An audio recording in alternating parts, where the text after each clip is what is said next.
Akan So, shafi na 13.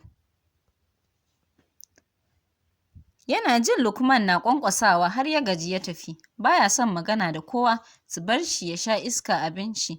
Ai komai yayi su ba daidai bane ba, komai yayi rashin mutunci ne. A ɗakin shi yayi sallar isha'i ya je ya watsa ruwa sannan ya dawo ya kwanciyar shi. Yana jin wayar shi na ringin ya duba ya ga Hanif ne, rejecting yayi. Ya sake kira ya ƙara kashewa. Text ya ji ya shigo ya buɗe Hanif ne. Stop acting like a kid and pick the call. Share shi yayi. In ya gaji ya haƙura ai kam. Da ya sake kira har 4 bai ɗauka ba, wani text ɗin ya yi masa ya ce sun koma bicci. Yana karantawa ya kashe wayar shi gaba ɗaya ma. Gara su tafi abinsu su bar mishi gidan. A haka bacci ya ɗauke shi. Wannan karan ma Safiya ta kutso masa kai cikin mafarki. Zaune take gaban wata bishiya tana ta kuka, shi kuma yana tsaye a gefe yana kallonta. Tana ɗagowa ta kalle shi da fuskarta a kumbure, idanuwanta cike da hawaye. Ya farka da sauri, wani numfarfashi yake fitarwa. A ran shi yana tunanin wannan yarinyar ko dai mai ya ce. In ba haka ba shi mafarki ma ko yana yin shi, to da ya farka baya riƙewa. Amma karo na biyu kenan da mafarkinta ya hana mishi bacci. Wanka ya shiga, ya sake yi, saboda wani iri duk yake jin shi. Da ya dawo ya kwanta, ko ya rufe idon shi, Safiya yake gani. Da ƙyar ya samu bacci ya ɗauke shi. Bayan kwana 2. Zaune yake ɗakin shi yana kallo. Gaban shi ledojin snacks ne da yake ci, tili guda da kuma wanda ya cinye. Lukman ya turo ƙofar ya shiga haɗe da yin sallama. Amsa mishi yayi. Wai ba dai baka shirya ba, ƙarfe 9 ne fa addu'ar nan. Allah ya ji ƙanta. Na ɗauka na faɗa maka babu inda zan je. Fuad ya amsa shi, hankalin shi na kan ball ɗin da yake kallo. Girgiza kai kawai Lukman ya ce, sadakar ukun hajiya. Ni ba za ka ba Fuad, ka kyauta kenan. Sai lokacin ya juyo kalli Lukman.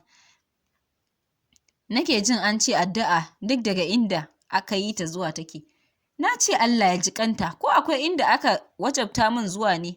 Allah ya yi maka. Lukman ya faɗi yana juya. Amin. Ka kuma ja min ƙofar, Mr. I know what is right. Bai ko juya ba ya bi kan Fuad ba. Ƙofar ya bari a buɗe kuma ya san da gangan ya yi, don haka ya tashi ya kulle ƙofar shi. Limshe idanuwa Fuad ya yi yana sauke wani dogon numfashi da bai san yana riƙe da shi ba. Ƙirga 1 zuwa 10 yake yi cikin kanshi, yana son ya daidaita bugun da zuciyar shi ke yi. A kwanakin nan 2 a daddafe ya yi su, ga rashin wadataccen bacci, ga iya ƙoƙarin shi da yake da na ganin ya ƙaryata dalilin da yasa yake son zuwa bicci. Hakan ya sa shi ganin ya yi duk wani ƙoƙarin shi na ƙin zuwa wajen addu'ar yau. Tun da dare Hanif ya kira shi, bai ma ɗaga ba, duk da ya huce fushin marin da ya yi masa. Yana jin share shin ne kawai. Yanzu da Lukman ya shigo ya kira bicci, ba ƙaramin ƙara mishi son zuwa yake ba. Kek ɗin da ke hannun shi da ya ci rabi ya ajiye saboda ji yayi ba zai iya ƙarasa cinyewa ba. Ya mai da ƙafafuwan shi kan kujera ya kwanta cikinta sosai, yana jin wata kasala ta rufe shi. Lumshe idanuwan shi yayi duk da ba baccin yake ji ba. Wayar shi ya ji ta soma ihu. Yayi niyyar share ta, ya dai ɗauko ya duba. Da sauri ya ɗaga yana faɗin, hello mommy. Fuad, lafiya dai ko? Hanif ya ce min ba za ka zo wajen addu'a ba, yana ta kiran ka ma ka ki ɗauka. Katsaye da murya sosai ya ce, kai na ciwo mommy. Bana jin zan iya handling hayaniyar shi yasa. Ayya, ka sha magani? Ka kwanta, mu ma an jima da yamma za mu taho gaba ɗaya ai. Allah ya ƙara sauƙi. Ya amsa da amin mama. Allah ya dawo da ku lafiya. Ta amsa shi da kashe wayar. Baya son ana mishi maganar zuwa bicci ko kaɗan. Ƙarfe 5:30 na yamma. Yau baya jin zai iya zuwa ball. Dama Lukman na nan sai su tafi tare. Babban falo ya fito, jin cikin shi yake wayam kaman ba ɗazu ya gama loda mishi burger da milkshake ba.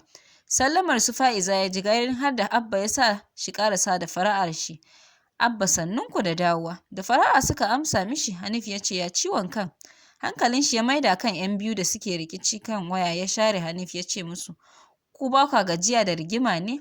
Idanuwan Hassana cike da hawaye ta ce, Hussein ya fasa min screen ɗin waya. Kallon Fuad ya ce, na fa ba ta haƙuri, kuma har ta wayar na bata na ce mu yi musaya. Ta ce ba ta so, wai ta hawa duk ta gurje. Dariya Fuad ya yi, ya san Hassana tana da rikici sosai. Su mama kam wucewa suka yi abinsu suka bar su nan. Wayar Hassana Fuad ya karɓa ya ga ɗan tsagewar da ta yi ba ma wata bacci can. Shi ya siya musu Samsung ɗin wancan zuwan da yanzu ya kike so a yi? Fuad ya tambaya. A shagwaɓe ta ce, a sake mun screen ɗin kuma na san zai yi tsada sosai. Wayar ya miƙa mata ya ce, ku je da Hussein to, ki kai a gyara in za ku karɓo sai in baki kuɗin ko? Wani murmushi ta yi mishi, kamar ba ita ke shirin yin kuka yanzu nan ba. Thank you bro, ta faɗi murmushi kawai ya wuce abin shi. Da dare su duka suka haɗu kan dining table suna ta cin abinci kamar ko da yaushe Hassana da Hussein rigima suke ta yi. Hakan baya nufin babu jituwa tsakaninsu, sai ka yi ƙoƙarin taɓa ɗaya za ka ga yadda suke ƙaunar junansu. Fa'iza hankalinta na kan Fuad tun da suka dawo ta gan shi wani iri dai. Da yanzu ya damu kowa da tsokana. Ko yana tambayan wani abinci ne mama ta dafa da kanta wanne 'yan aiki suka jagwalgwala. Sai da ta haɗiye abincinta sannan ta ce mishi, bro me ke damunka? Kafaɗa ya ɗan ɗaga mata sannan ya ce, me kika gani? You are strangely quiet. Kai kawai ya ɗan gabar gefe bai amsa ta ba. Mama ta ce da gaskiyar Fa'iza me ke damunka? Ya matsa fuska ya haɗu da faɗin, kawai bana jin daɗin jikina ne. Ka tashi in raka ka asibiti. Cewar Hanif da ya ture plate ɗin abincin shi da alamun shirin miƙewa. Fa'iza miƙo min robar ruwan can. Fuad ya faɗi kaman ba da shi Hanif ke magana ba. Abba ke kallon su yana murmushi ya ce, Fuad, baka ji Hanif na magana ne ba? Sake dakuna fuska Fuad ya ce, na ji shi Abba, ba sai na je asibiti ba. Miƙewa Fuad ya ce musu, ni kam sai da safen ku zan kwana a gidan su Lukman ne. Su duka suka amsa shi, ka gaishe da hajiyar su Lukman ɗin. Ya amsa da insha Allah. Yana wucewa ba abin da ya ɗauka don har kayan sawa yana da su ɗakin Lukman. Ka san babu abin da na tsana sai a tusa ni a gaba ana dariya. Fuad ya faɗi yana jin kamar ya kwaɗa ma Lukman mari. Dariya yake har da riƙe ciki da ƙyar ya iya cewa, mayu fa ka ce Fuad. Juya idanuwan shi ya ce, to in ba mayu ba ne suka kama ni ba na jin daɗin jikina, an ba zan iya cewa ga exact abin da ke damuna ba. Abin dariya yake ba ma Lukman, wai mayu. Kai ba mai ciki ba balle in ce mood swing. Bai ƙarasa ba saboda filon da Fuad ya jefa mishi akai yana dariya shi ma. Babban dalilin da yasa ya ce gidan su Lukman zai kwana kenan. Ya san zai ji shi light ko yaya yake. Beside, baya son magana da Hanif saboda yana da wani abu a tattare da shi da yake sa ka ji kana son gaya mishi dukkan abin da ke damunka. Ya san in ya tambaye shi zai iya faɗa mishi. Lukman kam zai iya faɗan wani shirmen su yi dariyarsu. Lukman ya riga shi yin bacci har tsoron rufe idanuwan shi yake kar ya ga Safiya, amma kaman abin baki bacci na ɗauke shi abin da yake gudu ya faru.